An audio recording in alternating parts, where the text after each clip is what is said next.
gargadu tan tokkummaa qabdu kan arjummaa qabdu kan jaalalaas qabdu kan aqliis qabdu kan hayyuullee qabdu kan diinagdees qabdu kan jaarmayaas qabdu kan oromummaas qabdu kan islaamummaas qabdu kan tokkummaallee qabdu kan aqlee fi beekumsallee qabdu akkaan si jaalatu hedduu kasin jaalanne humaan fiduu kasi tokko kasi diiguu yaaduu ifi haa baduu hadiqummaa kee diiguu haa baduu jinniin isa haa hidduu hamtuu naa arguu kasi jaalatu haa marguu ka tokkummaa tee leellisu haa marguu kan du'aa'ii si wajjin godhu haa marguu ka rabbii wajjin wal quba qabu isin haa godhu ka rabbii wal quba qabu si haa godhu yaa hortee afran gargadu kan aadaallee bareedduu qabdu kan arraada mi'aawaa qabdu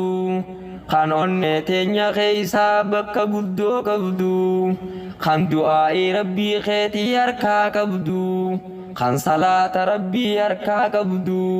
kan sunnaa nabii harkaa qabdu kan si jibbu haa badu waan si jibbaniifuu qabdu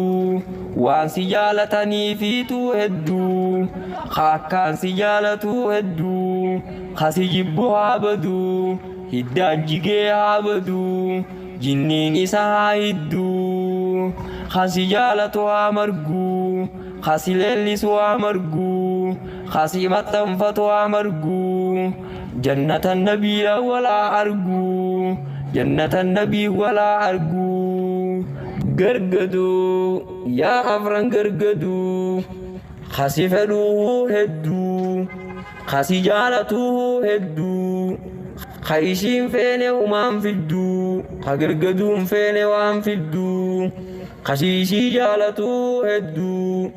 kasi jaalate haa marguu waan barbaade ijaan haa arguu jannatan nabii walaa arguu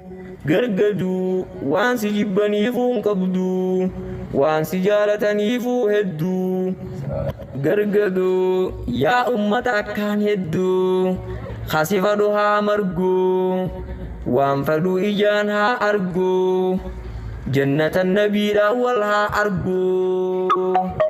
gargadu waan sin feeneefuu qabdu waan si jibbaniifuu qabdu kasi jibbu haa badu jinni